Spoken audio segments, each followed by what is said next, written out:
Welcome to the White Knuckling It podcast with Justin Burke. No, we got out of the life with the pre-roll. And Mitchell O'Brien. It was in his butt. They share their experiences from white knuckling sobriety to becoming successful and living life in recovery. Yeah, boy.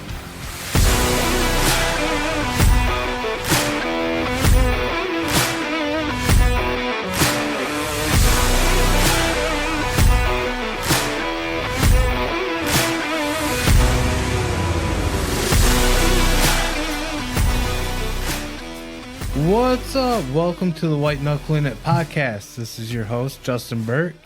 And I'm Mitchell O'Brien. What's up, dude? What's up?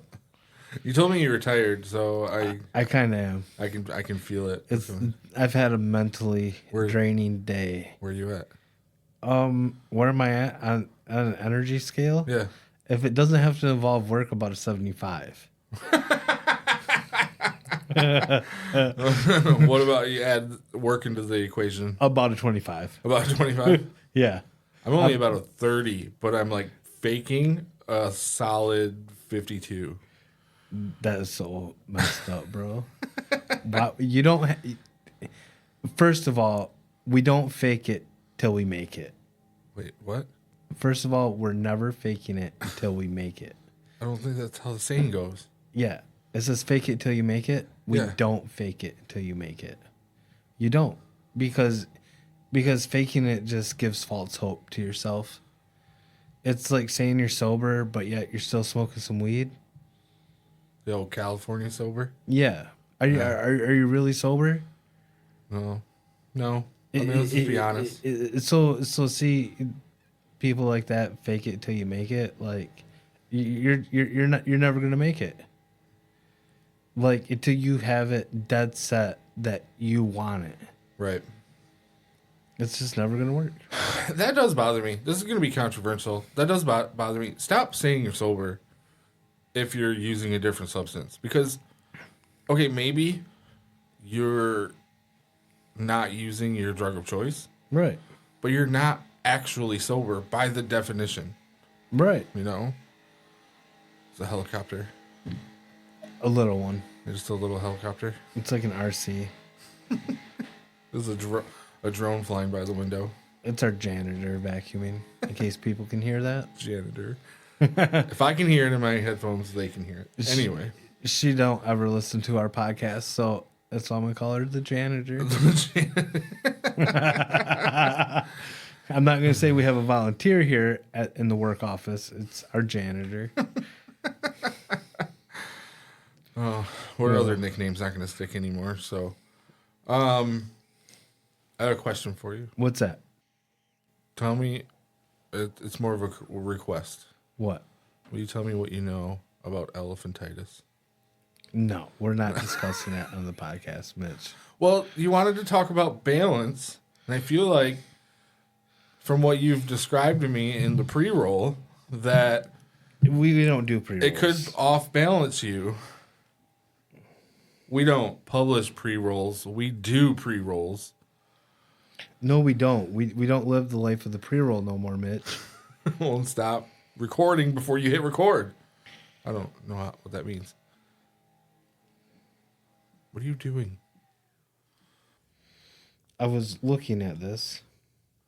Elephantitis. And I had the wrong name for what I was trying to tell you earlier. This is elephantitis is severe swelling of a body part. Not a specific body part. No. Oh, you were saying it was a specific body part. But it could be like in your legs, your feet, your hands. Breastises.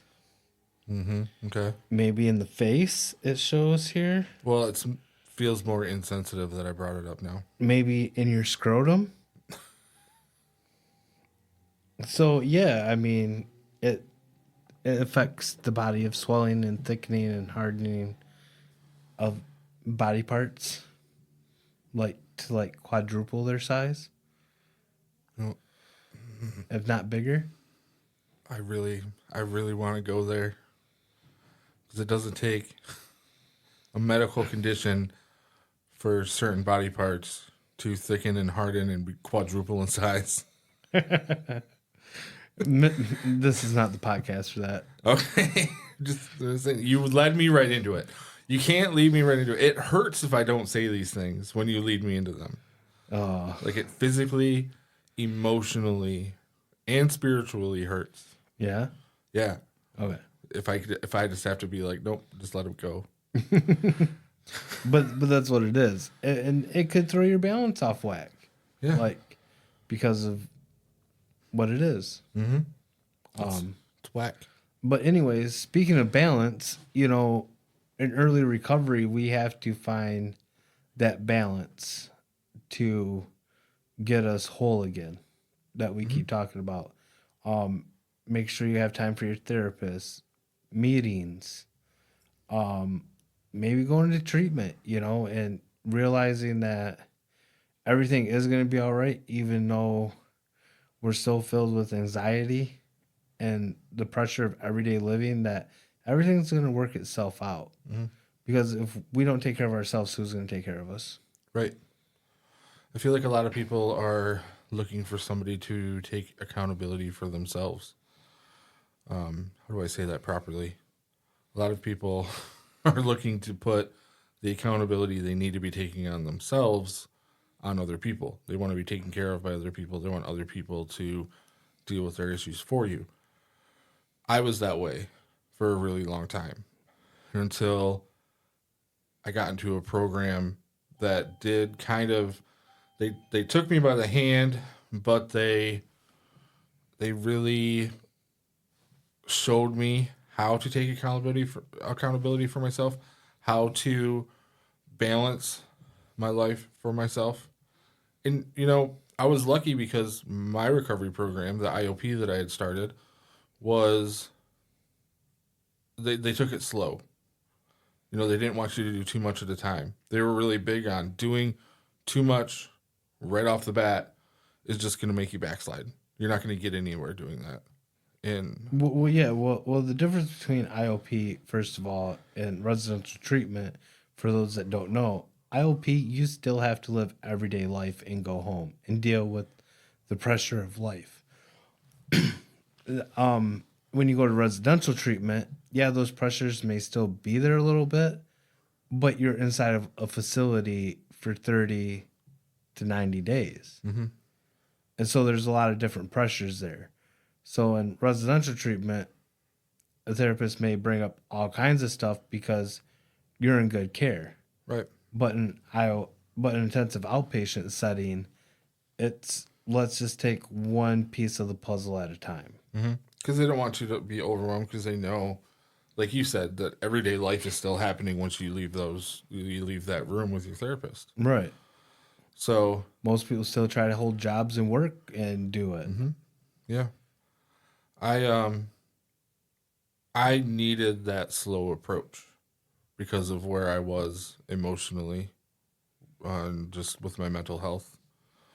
Yeah, but you didn't even know about residential treatment at that point in time. I mean, I had heard of people going to rehab, like you see it on TV and you see it in movies and, you hear about it and somebody, so-and-so, some celebrity went to rehab and blah, blah, blah, blah, blah. But what I'm saying is even all the people that you were dealing with never said, here's a number to the local rehab center and to the town that we live in. Well, and that's one of the things kind of what I mentioned was I would half-ass look into somebody like, you need treatment. I'm like, okay, cool. They're like, figure it out. You need to figure this out. Right.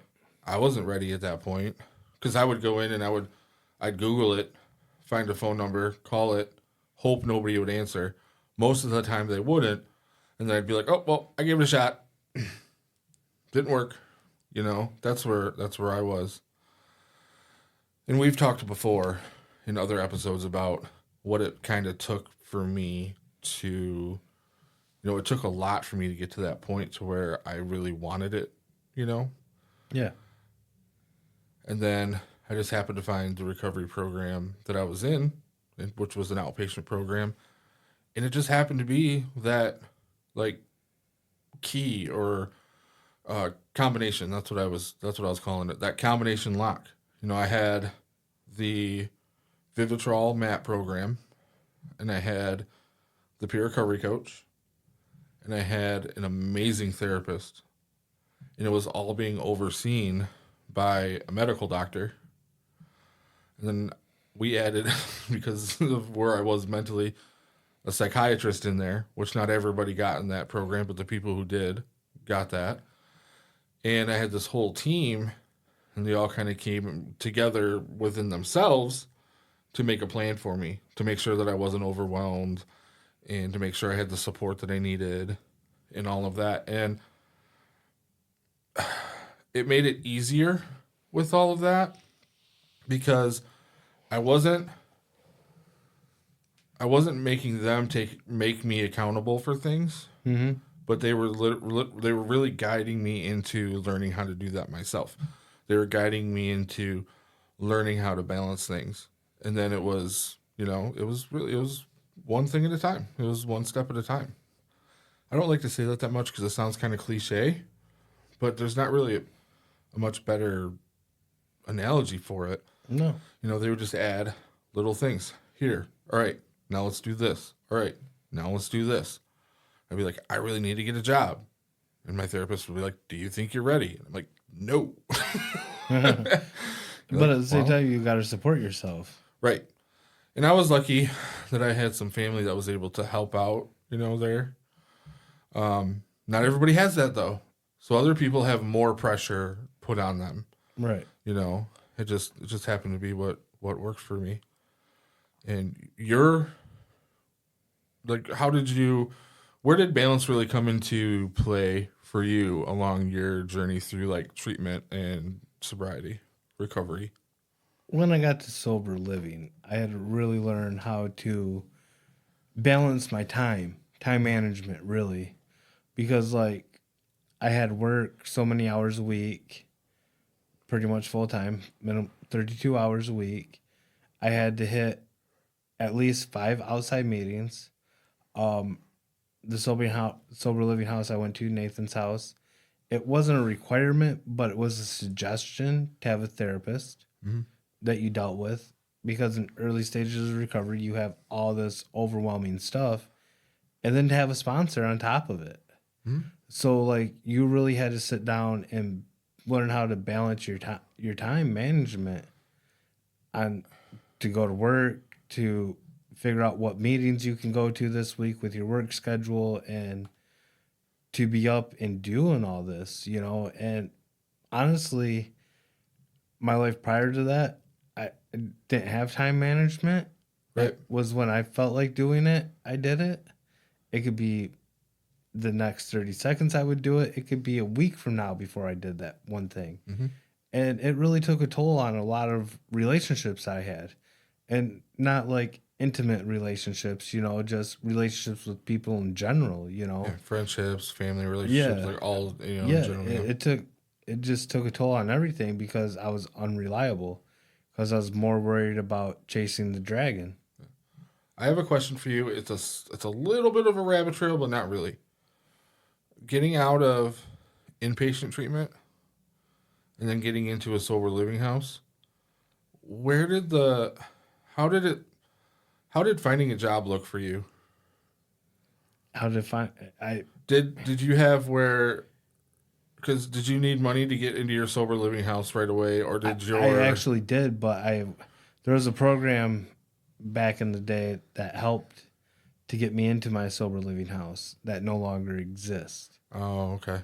So I was able to get funding for that for my sobriety deposit, first month's rent, but that gave me 30 days to have a job and to have another $400 to be able to pay rent on the first of the month, like it's just the way it was. Yeah, you had to learn real quick then. Yeah. Yeah. And it took me a while to find a job, like first few days I just kind of hung around the house. I filed for food stamps. And just kind of hung out a little bit, and like I started asking the guys in the house, like, hey, where's a good spot to work? I don't want to break my back no more working at some place. So like a lot of people in the house would go install docks because there was a dock company up Yeah. there. It was called like Bowman's Dock something. Like they built like docks and they installed them all over northern Michigan. Yeah. I didn't want to go do that. Like, why do I want to go kill myself? You know, working a lot of hours, getting a lot of money. I'm down for that. It's hot as hell when the sun's out. It's freezing in the spring and the fall. Yeah, well, you put in docks in the spring, maybe a few in the summertime. You take them back out in the fall, you know, like you just said, the water's cold, whatever, you know. And cold water don't really bother me, you know. That's like water under the bridge. I like colder weather, so the cold don't bother me. But I didn't want to. I wanted to learn how to use my brain to work. Yeah. If that makes any sense, you know, I wanted to work smarter, not harder. What kind of job did you get then? I ended up asking one of the guys in the house because he worked up at this little gas station. It's called Louis Fresh Farm Market or something like that. Yeah. And he worked in the deli. I was like, "Hey, are they hiring there?" And he was skeptical. Blah, blah, blah. He was cautious because I can't say that word because I have mispronunciation problems all the time. He was spectacle. Yeah, about even having me go there to work because we didn't really know each other. I just moved in the house, you know, and a lot of people don't really stay in sober living that long. You know, they'll talk a good game, but they don't really put forth the effort to do what needs to be done. Yeah. And I just went up there one day and filled out an application, and you know, I had a couple retail frauds on my background, a couple felonies. I'm like, there's no way they're gonna let me play with money and do things, you know. And sure enough, like they were like, "You're hired," and I was kind of floored, like flabbergasted, you know. Like it was just a little grocery store gas station, you know. Louis is nice though. It is nice. And one thing I really liked about it is they didn't sell alcohol. Mm-hmm. It was a deli, a little grocery store. Like they carried, I don't know, there's about 6 aisles. Like it was a nice little spot. Like Yeah. they even had a little meat counter in there and stuff, and a whole deli. Did they butcher there too or no? Yeah. Yeah. Yeah, they cut 'Cause all you their can own get- meats right there. You can get Louis hot dogs and stuff around like other places, and that wasn't there. I spent a little bit of time in Boyne City prior to getting sober years ago, and that wasn't there back then. I never saw that until after getting sober. And my ex lived in the area, and I went up there one time after getting my first car after getting sober and getting into recovery. And I was driving by and I was like, "This is new. Like I don't remember this." Yeah, it was a nice store to work for. The company that controlled it were really nice. They believed in giving people second chances at life to just give them that start. And it wasn't for very much money, you know, but it paid my bills. Yeah, I mean, I didn't really have many bills to start with, but it was enough money to pay my bills. Like I had a phone bill and rent. Like my bills didn't total up to like $500 at that time. Mm-hmm. Yeah, I had to pay a little bit of money towards my fines, but you know, you throw them a couple dollars here and there, they stay off you. Yeah. You know, it wasn't until I moved down here I was like, man, I really need to pay off these fines, and I really started paying on my fines. You know, got them all paid off and everything. I think I paid most of them off with my COVID's money. nah. Because I was actually finally able to get all the COVID's money that was passed out when I filed my taxes Oh, that year.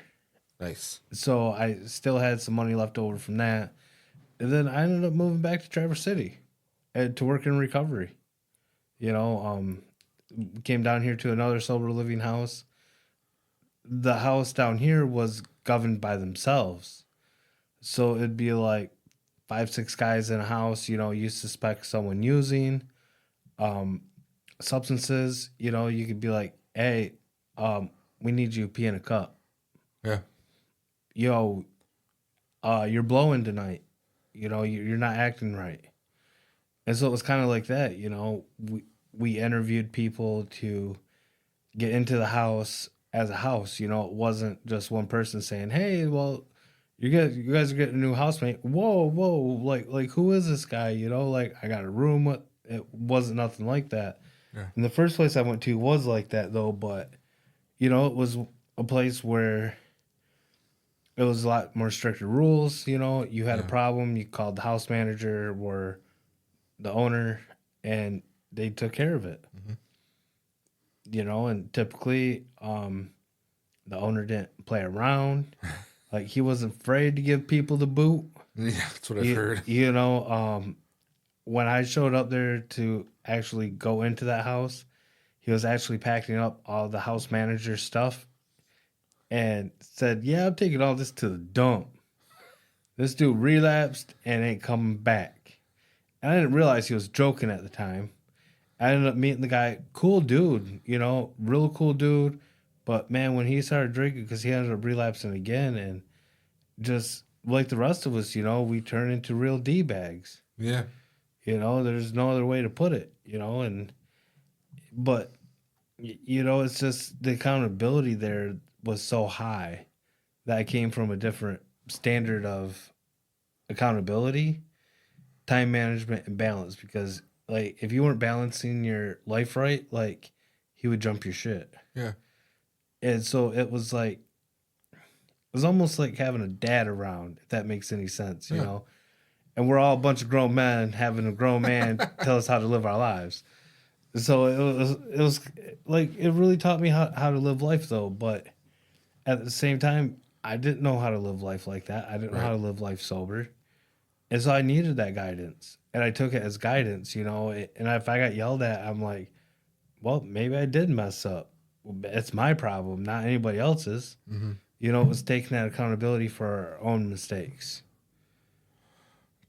The one thing that I'm talking about balance is it's not just an early recovery thing. No, it continues all the way through life. Like we still have problems balancing our work life, our personal life, and just me time. Well, that's what I was going to get into is you have to find out what you have to balance first, is kind of where I went.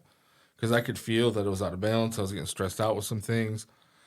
And this was just last year. And I actually made myself a list. I was like, I have work. I have being a parent. I have, rest is important. If you don't get enough rest, then everything else goes out of whack. Me time is different than rest because you need to be able to do something with your brain that is yours, to enjoy life. And we're lucky we get to do that with work a little bit. Not everybody gets to do that. Right. But there's really having your own me time. I put my spirituality on that plate as its own category, like prayer time with meditation. And I was like, okay, I have to make sure that my 24 hours a day or my 24 hours 7 times a week has enough of all of these for me to feel okay. And when one's getting to be too much, I have to cut it down so I can put that time into something else. And that's been one of the hardest things to do since getting, in recovery. Yeah, it's really just finding a good routine, a good weekly routine, because you could try to do a daily routine, but for me and you, our daily routine looks different every day. Well, and there's some things that we do today that we don't do yesterday, and there's things we do yesterday that we don't do tomorrow. So it's there's a structure of a routine there daily, but at the same time, it's a little bit different. So you do kind of have to give yourself those, well, I wasn't able to give me any me time today. So that's what my whatever this day is this week is going to be for, Right. And balance it out as much as you can. Because there's some things that you can't just cut out. You have to work. There's always going to be bills to pay. You can't just cut that out. That's going to cut you out at the knees, really, your structure, because you need that. That's part of it. We're both parents. Yep. And checking out of that when we were in a rough place mentally was almost necessary. We had to step away from being as involved with parents as we are today. But it was for the better of our children, to heal ourselves so we could be better fathers. Right. You know, I think you kind of relate to that. Yep. But now it's like that we're capable of being fathers to our kids. We, you know, that's not something that you can just, you know, cut out. You know, it's your kid. Yeah. You know, you it have has to be do a that. priority. So it's like you have to figure out what categories you have to balance and then prioritize them and then move on in a routine from there.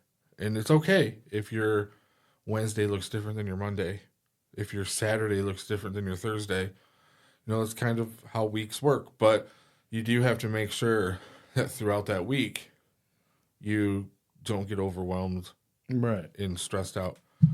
You know, I went through this last summer and I kind of started to go through it again this summer. And, you know, I just decided that I've got some PTO saved up, taking a couple days off. You know, I You just know? realized the other day we played a lot of disc golf last summer. We did. I haven't done it once this year. Neither have I. I've even went fishing once. I know. I've casted a rod once at that event we did. Free fishing weekend. Yeah. Like I don't feel like my balance is out of whack or anything. It's just I don't know. Like I feel like I have a good balance, but it's just It's different. it is. Yeah. And you know, I do kind of have a lady friend that I do see a couple times a week, but that's, you know, that's where it ends, you know? Like I try to fit everything in, and it's like I still feel like I don't have enough balance for boundaries sometimes. Are you going to tell us where the local glory hole is or no? No. Oh, okay. You get to find your own. But anyways, you know, you have to find that balance and create boundaries like I had to, like, on Fridays, you know, because I know I get my daughter every weekend. So it's like Friday at 4:30, I'm done working. Like I had to set that in a boundary, you know, and so that way everyone knows, hey, well, he's got his daughter, you know, he's being a father. Yeah. You know, he's being something that he hasn't been in a very long time. And if you're like me, you feel like you have some catching up to do there. Yeah. You know? And so I try to go do fun things with her on the weekends. Like we went up to Quamanon Falls a couple weeks ago. She tried killing me with out of all their steps there, like the staircase steps. At the upper falls, it was like 504 steps total. I am fat. I am out of shape. Not 503, not 505. No, 504. And I know that you felt every single one of them, so I believe you. I did. And what's even worse is when you get done doing this, and you're at the top, back at the starting platform, you know, you just want to sit down on the bench for 5, maybe 15 minutes, and you're like, I'm dying. I literally think I'm gonna die. And here's your little smart ass kid like, oh yeah, my dad's just fat and out of shape. He'll be all right. To people walking up. Yeah, to complete strangers. It was a great hike. My dad's just fat and out of shape. To even elderly people. You know what sucks about that situation? Is if I understand correctly, you didn't walk up 252 stairs and then get to walk back down them so gravity could help. You walked down 252 stairs and then had to walk back up them to get back. Yeah. The going down was easy. It was just coming back. You know, it's like, man, what did I get myself into? But it's those moments that I do cherish, you know, because 5-6 years ago, I wasn't doing none of that stuff with her. If we're anything before that, you know, I really wasn't, you know, and like I tried planning some trips here and there, and I would cancel them for whatever reason. I would try validating it with her, you know, so that way she understood. But in reality, she knew, she felt depressed that we weren't doing it, let down, you know, ashamed that, oh, well, my family never does anything, you know. And so it's like asking her what she wants to do on weekends, you know. Hey, what do you want to do? And give her like an option. Be like, we're going to go do something. Here's your options. What do you want to do? Now your option is going to be like go-karting and... I don't even know if I'd even trust her behind the wheel. She looked at me the other day because she heard the one podcast that we all did. I don't remember what one it was on, about who would we feel safer driving us, our children or a Tesla. And she goes, Dad, I don't know why you said me.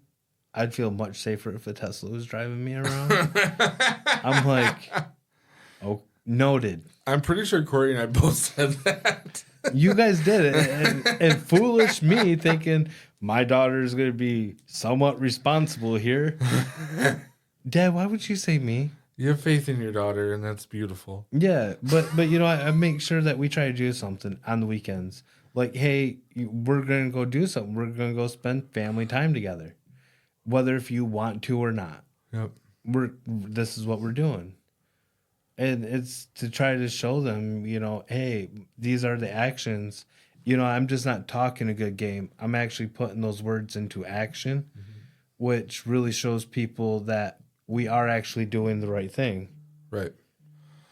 Yeah, my son hasn't tried to kill me with any you know, physical activities. He actually feels that way about me when I take him to do things. He'll be like, "Are we done yet?" I'm like, No, especially if we're only a quarter of the way through this and you're asking me if we're done, we're going all the way, buddy. Yeah. And it's tough for me, but I like to push myself when it comes to stuff like that, which is a freak thing. That's why I'm gonna climb a mountain this fall. Yeah. I'm not doing very good at the whole training for it thing, but I'm still gonna do it. If it takes me all day, I'm gonna get to the top of that mountain and back. And we were like, a mountain in a day. Yeah, And it's like just roll it's down. a UP mountain. It's a UP mountain. It's Porcupine Mountain. Where's it? Hogback Mountain. Hogsback. Okay. I've never been to Porcupine, but that was a spot in my active addiction where I was remembering, like, I used to, even when I had a car, I used to get up, throw some shoes on, and just go walk places. And sometimes I would look across the landscape and be like, I wonder what's over there. And I would just walk there and see. Well, right. We do that. Yeah. And I found, you know, in my the most unhealthy state of my active addiction time was, yeah, go ahead and just put them on speaker. No, it's fine. I looked at myself and I was like, I think I'm going to die soon and I'm never going to be able to get to have any of that freedom I had before ever again. Like, it's gone. Right. I remembered what it was like to have legs that worked. And that sounds like I was a paraplegic, and it wasn't. I was just super fat with nerve damage. But, you know, and people are going to think that's harsh, but it was true. So to have the ability that I have back now, it's still a fraction of what I had, but it's so much more. And just to be able to have the hope that I'm going to be able to go to the base of that mountain and get up it. Like I said, it's not a K5 whatever climb. You know, it's basically you're hiking a really long, big hill with a little bit of rocks you got to jump from one to the other at the very end. Like Hickory Hills? Probably. Most of it is probably not as steep as Hickory Hills. Really? It's just way bigger. Oh, well, that sounds gravy then. Yeah, it's like, to and then our disc golfing event we went and did last summer. And then there are probably some points that are like that, but most of it is a pretty, like, just mild incline. Then at the very end, there are a couple rocks that you have to, like, climb up on, but they're like 4 feet tall. I can figure that out. Like, if it's gonna get me, if I'm gonna get all the way to the top of that thing, I'm gonna get on it. And I did this once. I want video. Of me. I want video of you climbing this 4-foot rock. Well, my 14-year-old is going to be doing it with me. So. Oh, you're taking him up there with you? Oh, hell yeah. Yep. He's going to hate every second of it, and it's going to be great. See, my daughter would be like, let's go, Dad. I know. Be like running 2 bends up around the mountain, and I'm like, still just steadily walking like the tortoise. That's probably going to be me at this point because there's not much running happening. If nobody, a lot of people that listen to us know, but if they could see me, they could tell that there's not much running happening here. No, not at all. So, even if there was like I always think of Jurassic Park 2 when there's the dinosaur in San Francisco, the people running from it. Those right at the end. Okay. Yeah. I don't remember seeing that movie. Yeah, the one with anyway, the Tyrannosaurus is in I think it's San Francisco, and it comes down and like people running in the streets and stuff. I'd be like, I'd be dead. That everybody would be saved because that Tyrannosaurus Rex would be nice and full. I don't think full would be the word, but you'd be a healthy snack for a T-Rex. Oh, I want to be upset with you about that, but I can't. I really can't be. We can't even defend them off because we have little T-Rex arms too. I know. It's so bad. I do have stubby little arms. I hate it. Me too. Like, can you reach that? No, I can't. No. I worked at this oil change place, mechanics garage once upon a time, and they put me in the oil pit one day, and I'm like crawling up on buckets and all kinds of different stuff underneath cars to stand on to reach things, and the other guy just comes down and like, doo, doo, doo. I'm just like, you're a dink. That was my first real job. My first full-time job I ever had was in an oil change. I always cooked in restaurants for a long time. Yep. I worked in a state park store where there was mild cooking. We cooked frozen hamburgers and hot dogs and had like nacho cheese and that little warmer thing for people. Made popcorn and ice cream cones. That's where I learned how to do ice cream cones. And then after that, I got my job at across the down Garfield and worked in that oil change. And I loved working in the pit until the big diesels came in. Yeah, because they stand up so much taller over the pit. And they just make a mess. Like, the messed up thing, like, you understand this. Nobody that's listening is. I probably shouldn't even talk about this on the podcast. But you'll get a Honda Civic. It's got 4.5 quarts of oil in it. And it'll drain, and it'll drain, and it'll drain, and it'll drain. And those holes are kind of small, and it'll drain, and it'll drain, it'll drain, it'll drain. You get a Cummins 6.0 or 6.2 or maybe it was 8.1. I can't remember. But these big straight 6 diesels that have 12 quarts of oil in them. And a big old like $50 hole. Yeah. And it starts leaking out the second it's loose. Yep. So it's just like, and it's not, you're not even like, you don't even have a couple threads off of it yet. So then you have to sit there and with your finger, and then it comes down, and that drains out in seconds. It's like, done. You don't want it to be a windy day because those trucks are long. You can't close the door behind them. And if you're on that side of it, you're getting sooty diesel oil, man. Oh, it just doesn't come out. No. It doesn't. Complaining about our past, but anyway. Right. It just shows that we're human, and you know, everyone in active use has a lot of different jobs because we become unreliable. Yeah. And so we just go find a new job. Mm-hmm. And we may stay there for a while, try to get our shit together again, and be right back off looking for another job 6 months down the road. May even be less than that, especially if we don't like it. Yeah. Because most of us don't tolerate BS, really. And we'll be like, yeah, I'm going for a smoke. And they'd be like, so-and-so went for a smoke and I ain't seen him since. Oh, well, maybe he just quit. He went for a gallon of milk like my daddy. Oh, that's so harsh. But we're gonna have one of those. Never mind. I was gonna get one of my buddies on the podcast tonight, but he had to go watch his son practice football. I didn't tell you about it because like he ended up backing out. Oh, so nice. Well, but he's very used to recovery. Yeah, white knuckling sobriety for extensive periods of time over his course of his life, you know. Yeah. And we all kind of know him around here. His name's Jay. Okay. But, you know, I mean, he's doing good. He's working. He's just trying to live life, you know, trying to find a perfect balance like we all do, you know. And sometimes our schedule does get a little wonky, but we just have to learn how to deal with it. Got to learn how to balance. Right. Yeah. I think that would be good. And he would have a really good perspective on white knuckling it too, you know, and going through all of that, I think. And I think it's good to get people on here because people can listen to us talk about it all they want. Right. To get other people with fresh stories and just realize that so many of us have the same struggles, but we have had different paths and stories. Yeah, and you know? backgrounds. Yeah.